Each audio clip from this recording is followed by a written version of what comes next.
Buenos días, doctor. Permítame presentarlo con la audiencia. ¿Cómo no? El doctor Douglas Arnaldo Montoya es abogado egresado de la Universidad Católica del Táchira. Es especialista en Derecho Laboral de la Universidad Santa María. Es magíster en docencia universitaria por la Universidad Nacional Experimental de los Llanos Occidentales. Juez superior de protección del niño, niña y adolescente del Estado de Mérida, coordinador de los circuitos judiciales de protección de niños, niñas y adolescentes de Mérida y El Vigía, coordinador del circuito judicial laboral de la circunscripción judicial de Mérida y Alterna El Vigía, juez de enlace, miembro de la Red Internacional de Jueces de Enlace de la Conferencia de la Haya para la aplicación del convenio para sustracción internacional de menores, miembro del Grupo de Trabajo de Cooperación Administrativa de la Conferencia de la Haya para la aplicación del convenio internacional de manutención infantil y también docente invitado de la Escuela Nacional de Derechos Humanos de la Defensoría del Pueblo. El doctor Douglas Arnoldo Montoya nos va a deleitar con una ponencia llamada Aspectos procesales para la validación en Venezuela de las sentencias extranjeras de divorcio cuando hay niños, niñas y adolescentes. Bien,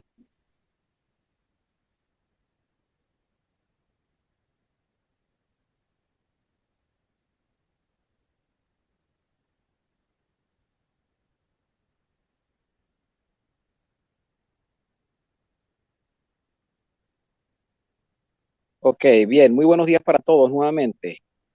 ¿Me escuchan bien?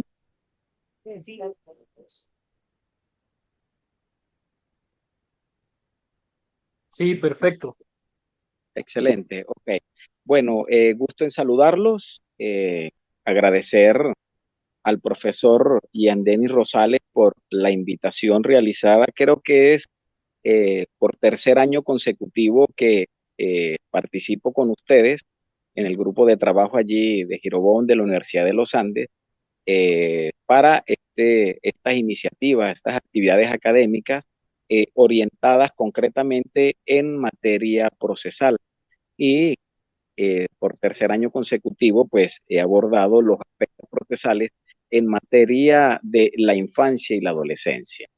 Sí quiero aclarar, y bueno, muchísimas gracias, profesor Yandenis, por nuevamente la invitación y por supuesto que mientras tengamos la disposición, siempre voy a estar presente con ustedes allí. No, no, no, Aclarar, gracias. perdón. No, no, gracias a usted. Ok, ok, gracias, profesor. Sí aclarar efectivamente de toda la información dada de mis datos curriculares por el profesor Ian Dennis, la gran mayoría de esa información ya es en tiempo pasado porque estuve a cargo o como titular de todos esos cargos allí dentro del Poder Judicial del Estado Bolivariano de Mérida hasta la semana pasada que hice entrega o la semana antepasada, perdón, el tiempo pasa muy rápido, que hice entrega tanto del Tribunal Superior como de la coordinación de los circuitos judiciales de protección a la doctora Noelia Silva, que asumió allí, era juez de primera instancia de protección el vigía, y me sustituyó en el cargo, y en el caso de la coordinación laboral del circuito judicial laboral, sede Mérida, sede alterna el vigía, asumió la coordinación el doctor Reinaldo Uceda. Por compromisos asumidos, continúo en el Poder Judicial, pero ahora con unas responsabilidades que asumí en el Tribunal Supremo de Justicia. Me encuentro en este momento en la sala de casación social del Tribunal Supremo de Justicia y por ello es que me estoy conectando vía Zoom. Entonces, bueno, para aclarar ese punto allí, pero por supuesto que sigo muy ligado a las dos coordinaciones, tanto de la jurisdicción de protección como de la jurisdicción laboral. El día de hoy, pues voy a compartir con ustedes información relacionada con los aspectos procesales para la validación en Venezuela de las sentencias extranjeras de divorcio cuando hay niños, niñas y adolescentes. Cuando decimos que hay niños, niñas y adolescentes, sería que las personas, cuando hablamos de divorcio, es que cuando se decreta la disolución del vínculo matrimonial, pues existen niños, niñas y adolescentes hijos comunes de los excónyuges o que se encuentra bajo la patria potestad de ellos o de alguno de ellos. Entonces allí estaríamos hablando de un fuero atrayente o una jurisdicción especial que sería competencia de los tribunales de protección de niños, niñas y adolescentes. La siguiente lámina, por favor. Bien, cuando hablamos de la validación de sentencias extranjeras en nuestro país, en la República Bolivariana de Venezuela, pues el término jurídico que se aplica es el exequatur o el procedimiento de exequatur, el cual no es otra cosa que el procedimiento judicial en el cual se realiza en nuestro país, se da apertura a un procedimiento especial en nuestro país, a los fines de poderle dar fuerza ejecutoria de una resolución o de una sentencia emanada de un juez extranjero para que dicha decisión judicial tenga eficacia o efectos jurídicos en nuestro país. Y para darle esa ejecutoria que pueda surtir efectos, que tenga la fuerza de cosa juzgada y por consiguiente que pueda ser ejecutada, debe cumplirse con el procedimiento de execuar. Para ello debe cumplirse, lógicamente, con unos requisitos tanto de forma como requisitos de fondo. Cuando hablamos en primer lugar de los requisitos de forma de la solicitud, los mismos se encuentran establecidos en el Código de Procedimiento Civil y en la Ley Orgánica para la Protección de Niños, Niñas y Adolescentes. Establece, en primer lugar, el artículo 852 del Código de Procedimiento Civil, el cual se aplica de manera supletoria dentro de la legislación de protección o dentro de la especialísima legislación de protección, de conformidad con el artículo 452 de la ley especial. La ley especial sería la ley orgánica para la protección de niños, niñas y adolescentes. Entonces, por aplicación supletoria del Código de Procedimiento Civil, establece concretamente el 852 que se debe presentar una solicitud por escrito ante el juez en el cual debe hacerse valer la ejecutoria de esa decisión emanada de un juez extranjero. Y ese es el siguiente punto que vamos a ver ahorita, la jurisdicción y la competencia para conocer de dicha solicitud. Entonces, cuando hablamos de los requisitos de forma establecidos en el 852, se establece que es una solicitud que se debe presentar por escrito ante el juez competente, en el cual se debe indicar los datos de la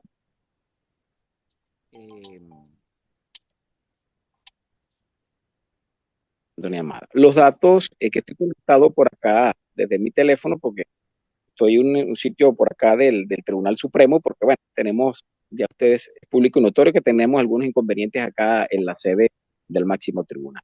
Bien, entonces para volver al tema, la identificación de la persona que presenta la solicitud con su dato, por supuesto, su domicilio y contra quién va dirigida la misma.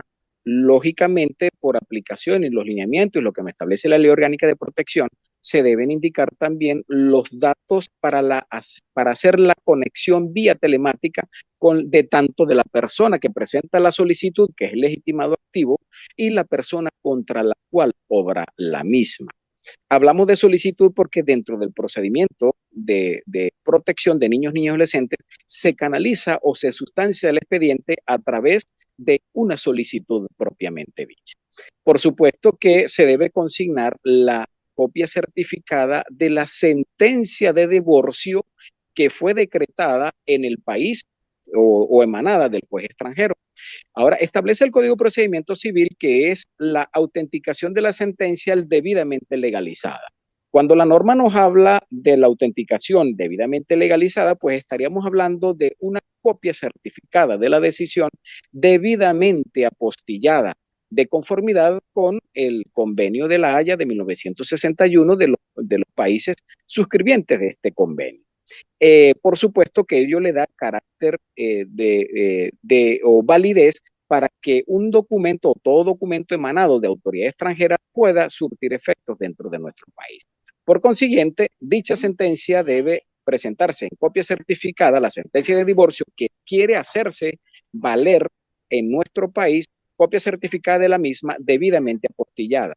Un elemento fundamental que hay que tomar en consideración es que si la sentencia es emanada en algún idioma que no sea el idioma castellano, pues la sentencia debe venir traducida por intérprete público. Hay que hacer acotación de ello del intérprete público porque se ha presentado en la práctica forense, se ha presentado en los tribunales de protección y es muy común cuando alguna persona, porque a lo mejor la persona que está presentando la solicitud es un profesor de inglés. Entonces, cuando se le refiere que debe presentar la sentencia debidamente traducida por intérprete público, que es la persona autorizada por el Estado venezolano para realizar la traducción correspondiente, lo primero que refieren a es que, bueno, yo soy profesor de inglés o yo soy profesor de la Escuela de Idiomas de la Universidad de los Andes y yo puedo hacer la traducción. No, desde el punto de vista legal, todos conocemos que dentro del derecho probatorio, todo elemento de prueba que esté extendido en idioma extranjero debe ser traducido al idioma oficial por intérprete público debidamente autorizado por el Estado venezolano. Entonces, ello hay que tenerlo muy claro. Junto con esos requisitos que deben presentarse, pues debemos incorporar los que nos regula la ley orgánica para la protección de niñas y adolescentes, que por supuesto que serían las copias certificadas de las partidas de nacimiento de los niños, hijos de ambos excónyuges o hijos de uno de ellos o que se encuentran bajo la patria potestad de ellos, para que sea ese elemento sustancial el que active el fuero atrayente en materia de infancia y la adolescencia. Por supuesto que la copia de la cédula de ambos, todos los documentos que los identifique y un elemento también primordial que es que se certifique que la sentencia ya adquirió el carácter de definitivamente firme en el estado del cual emanó. Por cuanto si no tiene la firmeza, no ha producido la cosa juzgada, pues efectivamente ya no se estaría cumpliendo con los requisitos de procedencia para la sustanciación de la solicitud de exequatur. Otro elemento que debemos tomar en consideración es lo que se refiere a la representación judicial. Ocurre también muy a menudo que, por ejemplo, si se realiza o se lleva a cabo en España, por ejemplo, por un juez extranjero, juez español, el divorcio, en algunos casos la parte solicitante viene de tránsito a la ciudad de Mérida para hablar de los tribunales de protección de Mérida, donde se está realizando la actividad, y viene asistido de abogado y presentan su solicitud. Como también puede darse el caso que la misma se presente a través de un representante judicial, de un representante legal. Si es un poder otorgado ante una autoridad notarial extranjera, ese poder también debe venir debidamente apostillado para que pueda considerarse válido a los efectos de, pueda considerarse como representante legal del solicitante. Para que tenga validez, entonces debe ser debidamente apostillado. Si es otorgado ante un país en el cual su idioma no es el castellano, pues también el poder debe ser traducido por intérprete público y debidamente apostillado. O nos encontramos actualmente bajo la otra modalidad que serían los poderes telemáticos. También puede ser que se presente la solicitud y el abogado solicitante presenta un ejemplar de lo que pudiera ser su poder apurata que puede otorgar la parte solicitante que se encuentra en el extranjero. Este poder entonces se reúne con todos los trámites ya regulados por la Sala de Casación Civil del Tribunal Supremo de Justicia y la Sala de Casación y de la Sala Constitucional del Tribunal Supremo de Justicia, donde están establecidos los lineamientos a los fines o a los efectos de otorgar ese poder telemático apurado.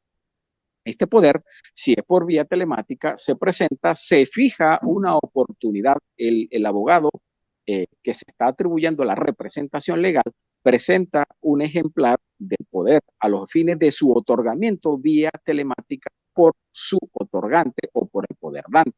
Se fija una oportunidad especial, la fija el tribunal que está conociendo de la causa, fija una oportunidad especial a los fines de que el apoderado llevando el teléfono o la tablet o el dispositivo electrónico correspondiente, se realiza videollamada para que la secretaria en presencia del futuro apoderado haga contacto con el poder dante en cualquier lugar del mundo donde se encuentre, efectivamente lo identifica con su muestra en pantalla, todos sus documentos de identidad, verifica si conoce el abogado, la identidad del abogado, si conoce los términos del poder que está otorgando y que si en su poder se encuentra o tiene a la mano un ejemplar del poder que está otorgando.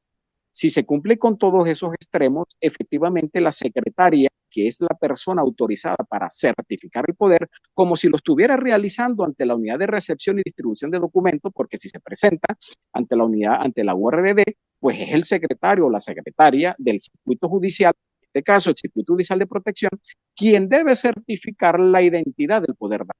Pero en este caso se está haciendo vía telemática. El secretario, la secretaria del Circuito Judicial de Protección le va a pedir al poder dante que suscriba en su presencia ante la Cámara el poder que está otorgando y le coloque las huellas dactilares. Una vez que realiza este paso, procede a su escaneo y lo envía al correo electrónico institucional fijado por el tribunal. Una vez que se realiza este paso, pues efectivamente se suscribe, una vez se imprime, lo suscribe la secretaria, se le coloca el sello del tribunal, lo suscribe el apoderado al cual se le está otorgando el poder y se le coloca las huellas dactilares. Y a partir de ese momento se considera como apoderado judicial del o de la solicitante del exequatur. Bien, siguiente lámina. Aquí nos vamos a detener un poco para hablar sobre la competencia para conocer de la solicitud de exequatur o de la ejecutoria de las sentencias emanadas de los jueces estables. Como regla general, de conformidad con el artículo 850 del Código de Procedimiento Civil, el artículo 856 del mismo código y el artículo o el numeral segundo del artículo 28 de la Ley Orgánica del Tribunal Supremo de Justicia, está establecido como regla general que la competencia para conocer de la ejecutoria de las sentencias extranjeras emanadas de jueces extranjeros, valga la redundancia allí, pues la competencia como regla o como norma general es de la Sala de Casación Civil del Tribunal Supremo de Justicia, estableciendo el 856 del Código de Procedimiento Civil que en los casos de emancipación, en los casos de adopción y de los procedimientos no contenciosos, la jurisdicción le correspondería a los tribunales superiores civiles. En razón de ello, dada la especialidad de la materia en materia o en lo que corresponde a la infancia y la adolescencia, la Sala de Casación Social del Tribunal Supremo de Justicia, mediante decisión 808 del 8 de octubre del 2013, por control difuso de la constitucionalidad, desaplicó el numeral segundo del artículo 28 de la Ley Orgánica del Tribunal Supremo de Justicia y estableció que, dada la especialidad de este tipo de materia, en la cual debe tutelarse y verificarse y garantizarse los derechos de los niños, niñas y adolescentes que se encuentran involucrados en estos procedimientos de divorcio y por consiguiente el procedimiento de exequatur, la jurisdicción no debe ser la civil, sino quien lo debe conocer son los tribunales especializados en materia de protección de niños, niñas y adolescentes, estableciendo por consiguiente que si se trata de asuntos contenciosos, la competencia sería no de la Sala de Casación Civil, sino de la Sala de Casación Social del Tribunal Supremo de Justicia. Y para los demás casos, es decir, los asuntos no contenciosos, la competencia le correspondería a los tribunales de protección de niños, niñas y adolescentes de la jurisdicción donde haya de hacerse valer el exequatur o la ejecutoria de la sentencia extranjera. Por supuesto que, de conformidad con el procedimiento correspondiente, subió en consulta a la Sala Constitucional del Tribunal Supremo de Justicia, la cual declaró al lugar la desaplicación realizada por la Sala de Casación Social. Esta declaratoria de al lugar la realizó la Sala Constitucional mediante decisión número 51 del 20 de febrero de 2014.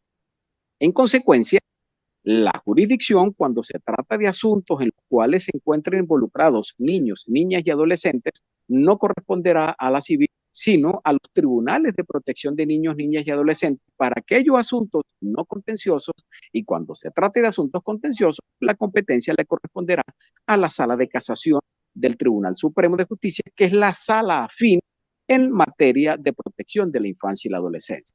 Recalcando acá que una decisión del 6 de julio del 2022, la 079 de la Sala de Casación Social, en la cual estableció un aspecto fundamental que cuando se tramiten, pero hay que estar ser muy acucioso en verificar que efectivamente se trate de procedimientos no contenciosos, pero refirió en esa decisión la Sala de Casación Social que cuando se trate de procedimientos en los cuales se lleve a cabo en cualquier país del mundo un divorcio, por desafecto de conformidad con la sentencia 1070 o en los mismos términos la sentencia 1070 del 2016 de la Sala Constitucional, pues de manera directa la competencia le correspondería en los procedimientos de exequatur a los tribunales superiores de protección de niños, niñas y adolescentes.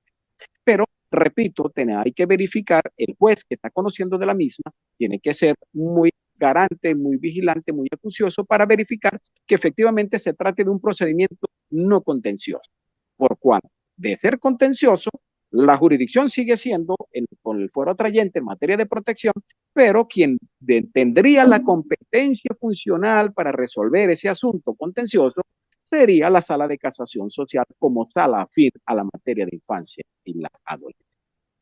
Entonces, para que tengamos esa situación clara allí sobre la desaplicación del numeral segundo del artículo 28 de la Ley Orgánica del Tribunal Supremo de Justicia. Siguiente lámina, por favor.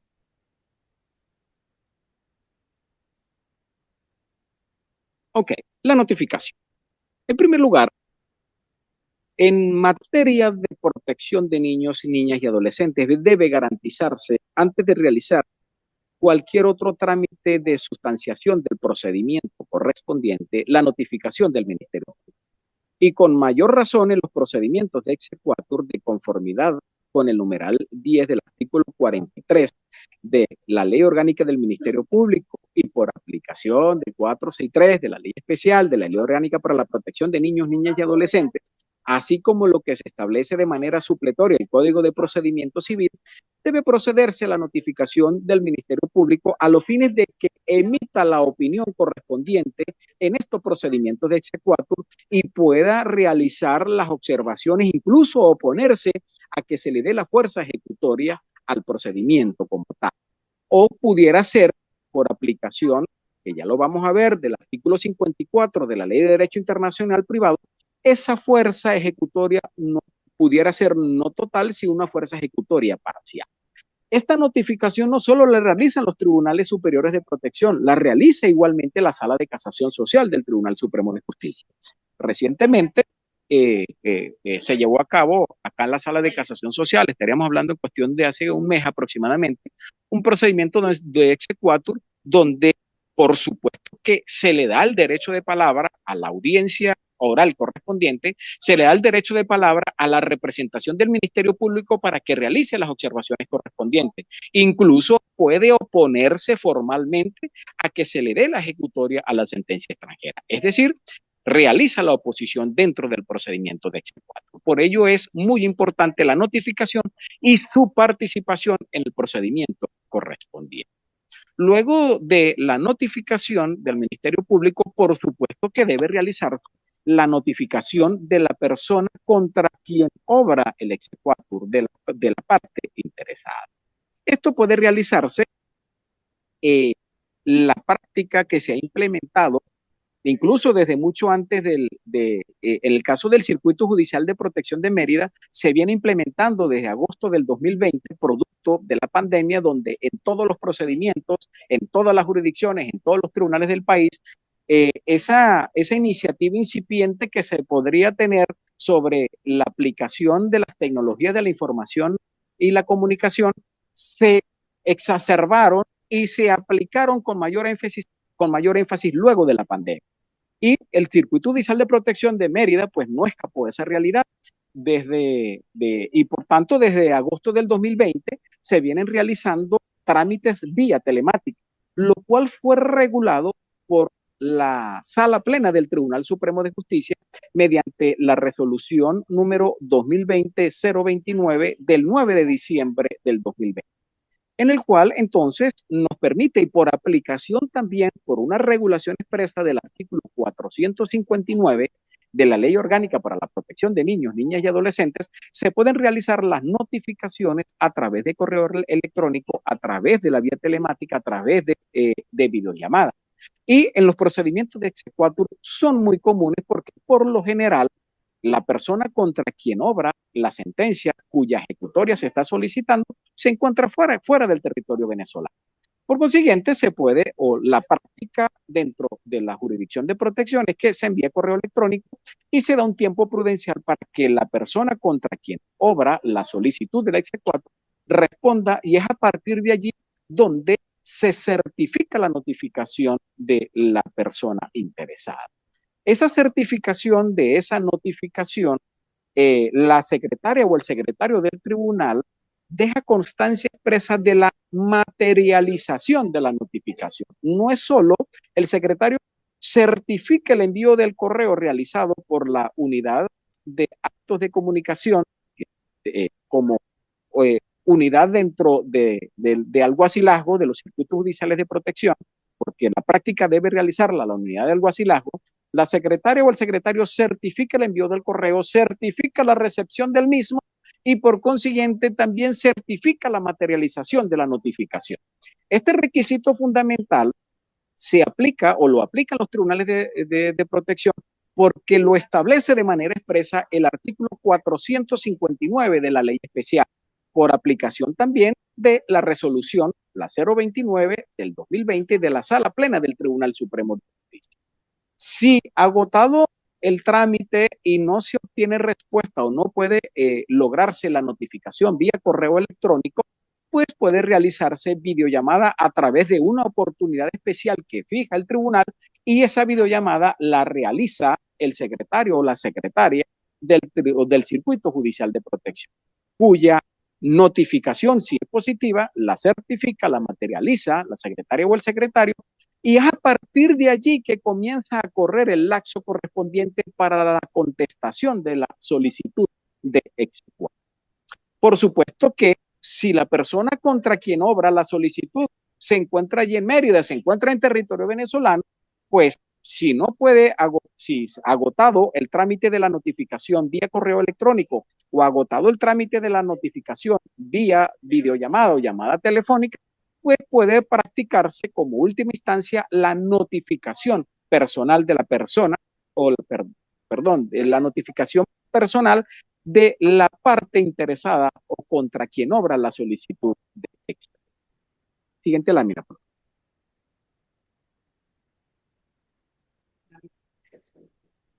Contestación de la solicitud. Establece el artículo 853 del Código de Procedimiento Civil que al día siguiente de que, una vez que consten autos, la certificación y en este caso en especial la materialización de la notificación de la persona contra quien obra el exequatur, comienza a correr un lapso de 10 días de despacho para que la parte interesada conteste la solicitud. En algunos casos proceden a dar contestación a la solicitud, en otros casos no lo realizan. La práctica común en los tribunales superiores de protección de niños, niñas y adolescentes es que no hay contestación a la solicitud. Y ello tiene una razón de ser, porque, como ya indiqué de manera inicial, la competencia material y funcional para que los tribunales superiores de protección conozcan de las solicitudes de exequatur es que se trate de procedimientos que se llevaron a cabo en un país, en un país extranjero, por supuesto, emanado un procedimiento de una decisión emanada de un juez extranjero, pero que se llevó a cabo un procedimiento no contencioso. Al tratarse de un procedimiento no contencioso, la competencia material y funcional la obtienen los tribunales superiores de protección de niños, niñas y adolescentes. Y precisamente por tratarse de un procedimiento no contencioso, es decir, que el mismo se llevó a cabo en el extranjero por vía conciliatoria o de mutuo acuerdo entre las partes, lo común es que en estos tipos de procedimientos que lo está sustanciando el Tribunal Superior de Niños, Niñas y Adolescentes, no exista la contestación. Muy diferente puede plantearse la realidad cuando el procedimiento de exequatur se está realizando en la Sala de Casación Social del Tribunal Supremo de Justicia, en el cual la competencia material y funcional lo obtiene la sala precisamente por tratarse de un procedimiento contencioso. Y es allí donde la mayoría de los casos sí puede producirse la contestación a la solicitud de exequatur. O de no producirse, por supuesto, que se tiene a través de sus apoderados judiciales o a través de la defensa pública, porque debe intervenir la defensa pública también allí, e interviene el Ministerio Público. Pero es más común que se materialice o que se lleve a cabo las contestaciones en las solicitudes ante los procedimientos que se sustancian en la sala de casación social, precisamente por tratarse de procedimientos contenciosos, en el cual, dentro de esos procedimientos, la sala de casación social fija una audiencia oral para ello. Aspecto que no ocurre en el Tribunal Superior de Protección, por cuanto se tramita a través de una solicitud en la cual no es necesario fijar la audiencia oral, sino simplemente se abre el lapso de 10 días para que conteste la solicitud correspondiente. Vencido este lapso de 10 días, no ocurre nada si hay o no hay contestación. Precisamente, vencidos los 10 días, el Tribunal Superior de Protección procede a realizar el cálculo correspondiente, verifica de que efectivamente se hayan agotado los 10 días de despacho y a partir de ese auto entra en términos para decidir la solicitud de execución, lo cual debe realizar dentro de los 5 días de despacho siguientes al auto en el cual da por concluido los 10 días para la contestación de la solicitud. Dentro de los 5 días se procede a dictar la sentencia correspondiente. Siguiente lámina, por favor. Ok. Sentencia, verificación de la legalidad de la sentencia, artículos 1 y 53 de la Ley de Derecho Internacional Privado. Es acá donde el juez de protección procede a verificar el cumplimiento de los requisitos de fondo de la sentencia emanada del juez extranjero, porque inicialmente verificó la procedencia de los requisitos de fondo. Pudiera calificarse como que la certificación o las copias certificadas de la sentencia y que esté debidamente apostillada como requisito también de foro. Pero en este caso se entra a verificar que se cumpla con los extremos establecidos en los 6 aspectos que regula el artículo 53 de la Ley de Derecho Internacional Privado. El artículo 1 y el artículo 53 implican una derogatoria parcial del artículo 850 del Código de Procedimiento Civil. La parte infine del artículo 50 del CPC fue debidamente derogado por el artículo 1 y 53 de la Ley de Derecho Internacional Privado. Y estos requisitos muy similares se encuentran también en el artículo 851 del CPC. El 851 fue derogado por la Ley de Derecho Internacional Privado. Por tanto, se aplican con carácter preferente el artículo 1 y el artículo 53 de este último cuerpo normativo. El artículo 1 de la Ley de Derecho Internacional Privado establece el orden de prelación de las fuentes aplicadas.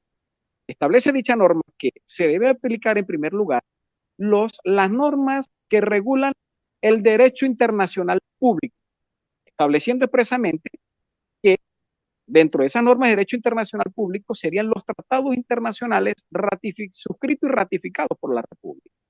Si entre algún país, por ejemplo España, Venezuela, se está solicitando la ejecutoria de una decisión de una sentencia de divorcio emanada de un juez español y se está solicitando el exequatur en Venezuela, al no existir un convenio especial sobre la materia suscrito entre Venezuela y España, pues pasaríamos a la siguiente orden de prelación de la fuente. Y el orden de prelación, si no tenemos un convenio especial suscrito entre los países en los cuales se está solicitando la fuerza ejecutoria de esa decisión extranjera, pues establece el artículo 1 que nos remitimos a las normas de derecho internacional privado aprobados en nuestra República.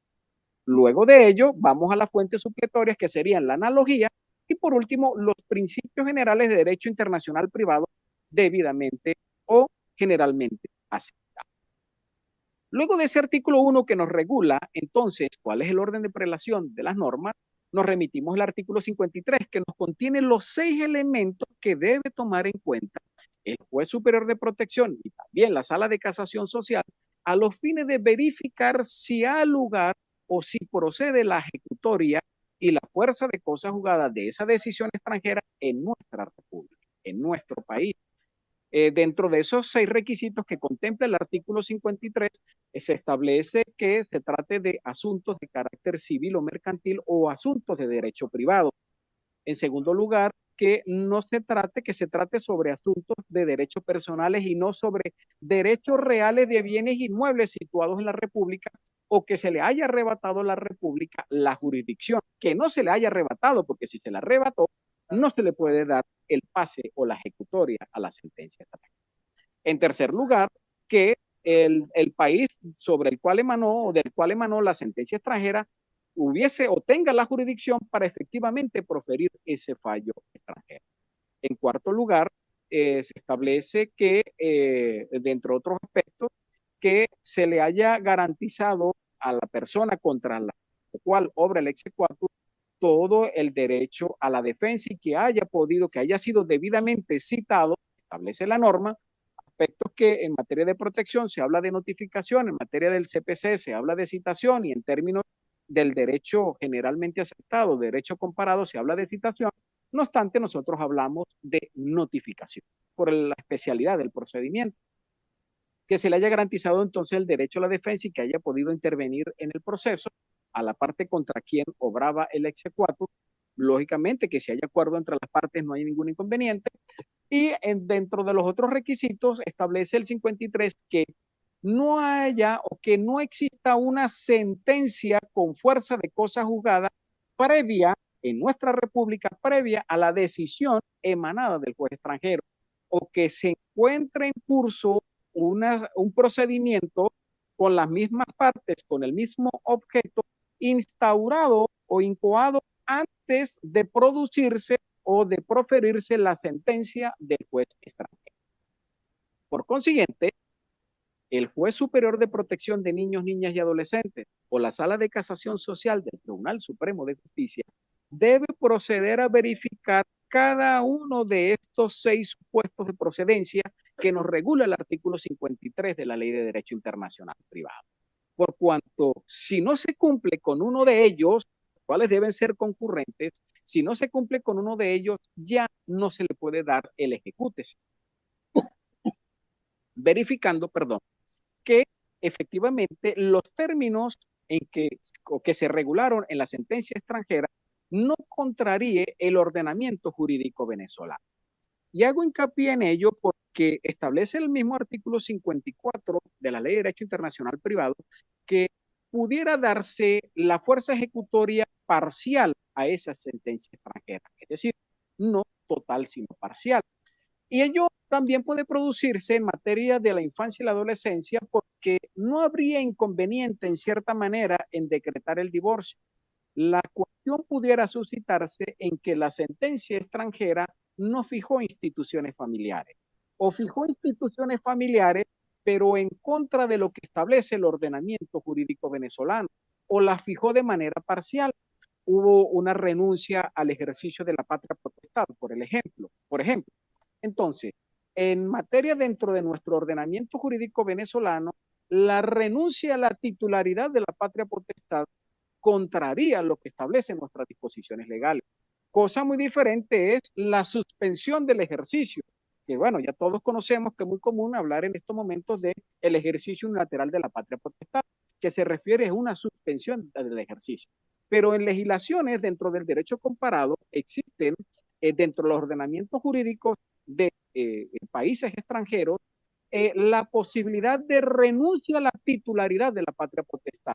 Y en algunos casos de sentencias de divorcio puede producirse este pronunciamiento como institución familiar. Y es allí donde el juez venezolano, tanto el juez de protección como la sala de casación social, debe ser garante en que las disposiciones reguladas dentro de esa sentencia extranjera no contraríen nuestro ordenamiento jurídico. Si no contraría nuestro ordenamiento jurídico y se cumple con los 6 supuestos de procedencia del 53 de la Ley de Derecho Internacional Privado, pudiera darse entonces el ejecute total de la sentencia cuyo pase de autoridad de cosas juzgadas se está solicitando en nuestro país. Siguiente lámina, por favor. Declaratoria de firme y ejecución. Así como se exige que en el país en el cual emanó la sentencia extranjera, la misma esté debidamente o esté definitivamente firme y ejecutoriada, a los fines de que no quede ningún cabo suelto, que esté algún recurso ordinario o extraordinario en curso en ese país extranjero, en los mismos términos debe realizarse en nuestro país. Es decir, que una vez que se dicte o se profiera la sentencia por el Tribunal Superior de Protección o la Sala de Casación Social, pero en este caso los tribunales superiores de protección de niños, niñas y adolescentes, se dicta la sentencia y debe dejarse transcurrir el acto correspondiente a los fines de que se haya agotado el lapso para solicitar aclaratorias, solicitar ampliaciones de sentencia o el lapso para ejercer los recursos ordinarios y extraordinarios correspondientes. Una vez que ha vencido el lapso, el Tribunal de Protección ordena realizar nuevamente cómputo por secretaría y verifique y determine la secretaria o el secretario del Circuito Judicial de Protección, certifica de que efectivamente transcurrió el lapso correspondiente y el Tribunal Superior de Protección debe proferir un auto en el cual declara firme la sentencia de exequatur, la sentencia en la cual le dio pase juzgada, pase de cosa juzgada, o su ejecutoria a la decisión emanada del juez extranjero, declara definitivamente firme el exequatur y procede a la ejecución. La ejecución del exequatur como tal, dentro de las competencias funcionales establecidos en los circuitos judiciales de protección, el Tribunal de Protección o el Tribunal Superior de Protección ordena librar los oficios correspondientes. ¿A quiénes se libran los oficios? De conformidad con los artículos 445, 475 del Código Civil venezolano, se establece que una vez que se declare, porque todos los actos o las partidas de nacimiento, actas de matrimonio, deben registrarse en los registros civiles, para la redundancia, antes hablábamos de prefectura, hablamos ahora de registros civiles, de la jurisdicción que corresponde. Por ejemplo, si el matrimonio se llevó a cabo en la parroquia Arias del municipio Libertador del Estado Bolivariano de Mérida, pues es allí donde aparece el acta de matrimonio y aparece un ejemplar en el registro principal del Estado Bolivariano de Mérida.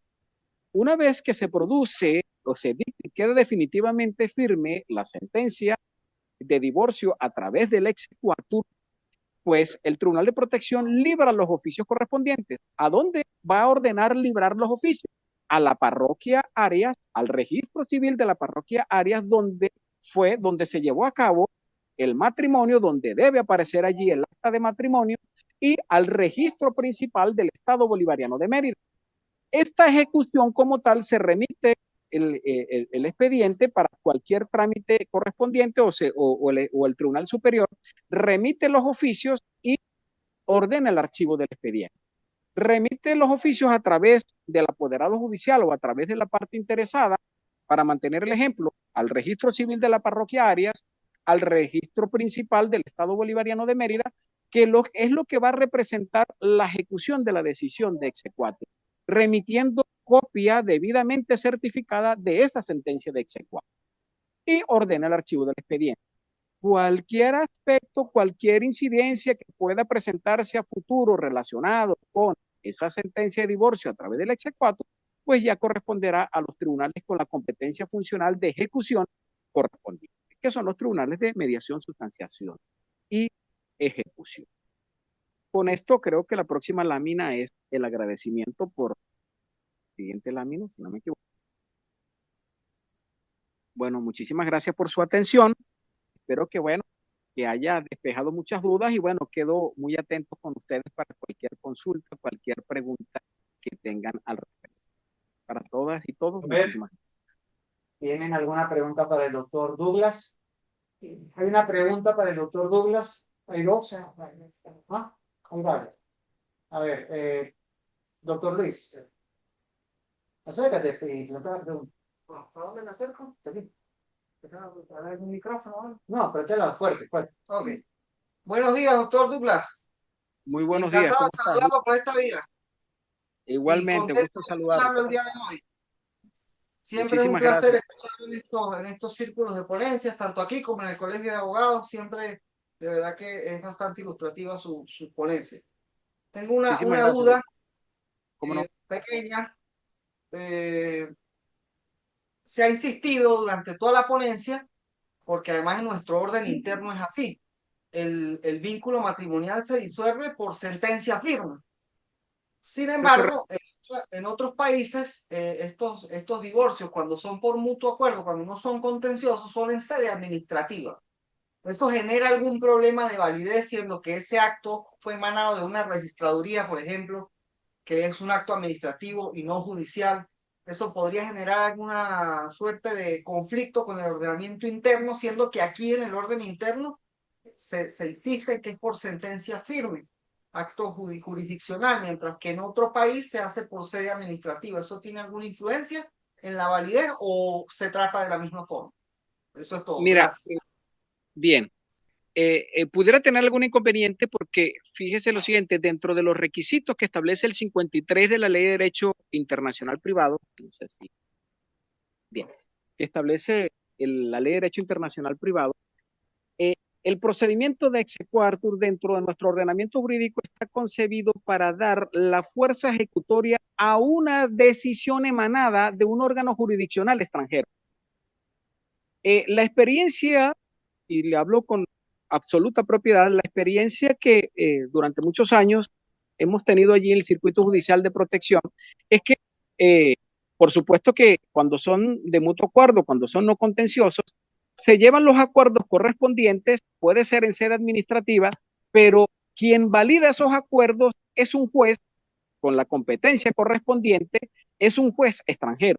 Es decir, el juez ratifica, valida, conforma o le da validez al acuerdo que a los cuales llegaron ambos cónyuges o excónyuges en su debida oportunidad y decreta el divorcio y fija las instituciones familiares porque lógicamente se está hablando de que entre ambos existen hijos o existe un niño o niño adolescente bajo la responsabilidad de crianza de uno o bajo la patria potestad de uno de ellos y deben fijarse las instituciones correspondientes.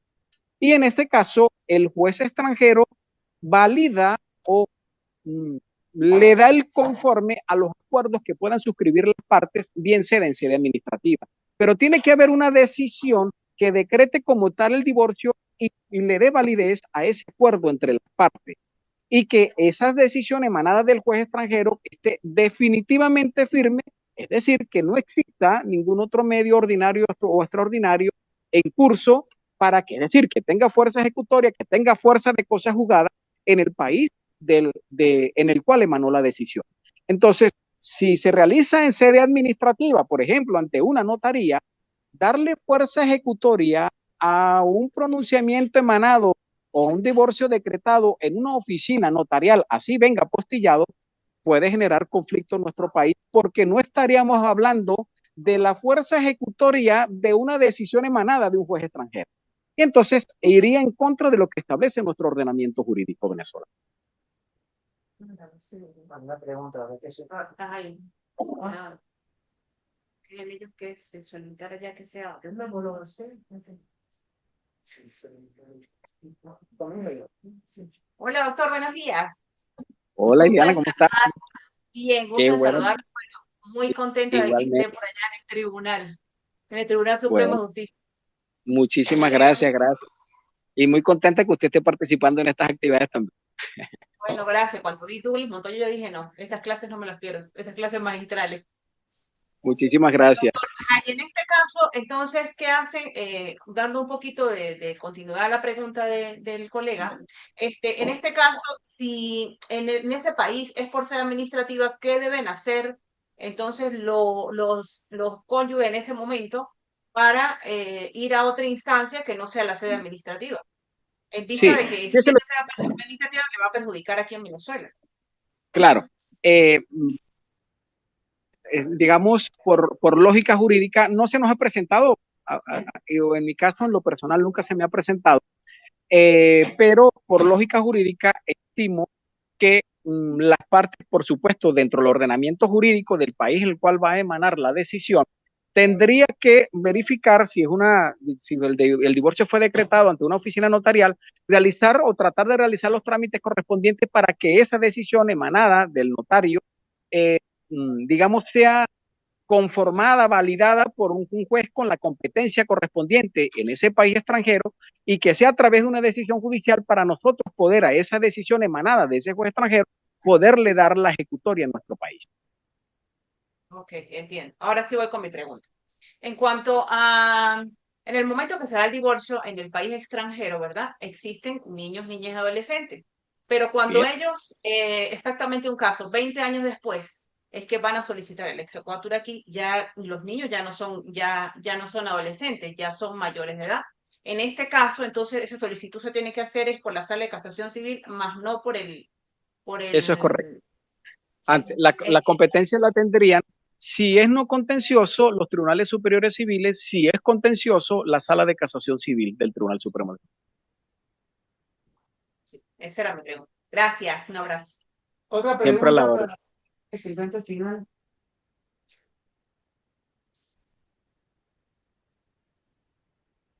Hola, doctor, buenos días, ¿cómo está? Hola, ¿cómo estás, Rosalba? ¿Cómo le va, Cónchale? Qué alegría ver a mis estudiantes allí. Ah, qué maravilla.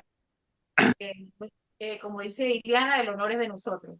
Ajá, doctor, una Gracias. pregunta. Me surge una duda con respecto a la manutención de esos niños, niñas y adolescentes, dependiendo del país donde se encuentren. Bien. ¿Cuál, o sea, qué es, o sea, cuál es la decisión en base a esa manutención para tomar en cuenta?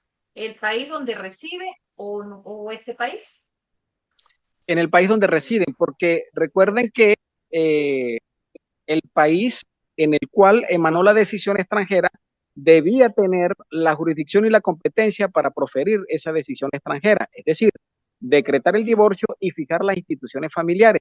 ¿Por qué ese país se atribuye la jurisdicción y se atribuye esa competencia? La jurisdicción, lógicamente, la jurisdicción del Poder Judicial del país del cual emana, porque es que el niño, niña, adolescente, hijo de ambos cónyuges, sus residencias habituales en ese país, por ejemplo España, que es el ejemplo que he utilizado durante toda la ponencia. Se entiende de que si ellos se encuentran residenciados en España, se entiende que si el niño ni adolescente, hijo de ambos, se encuentra en España, la obligación de manutención se va a fijar de conformidad con esa legislación, es decir, el país de donde emana la decisión.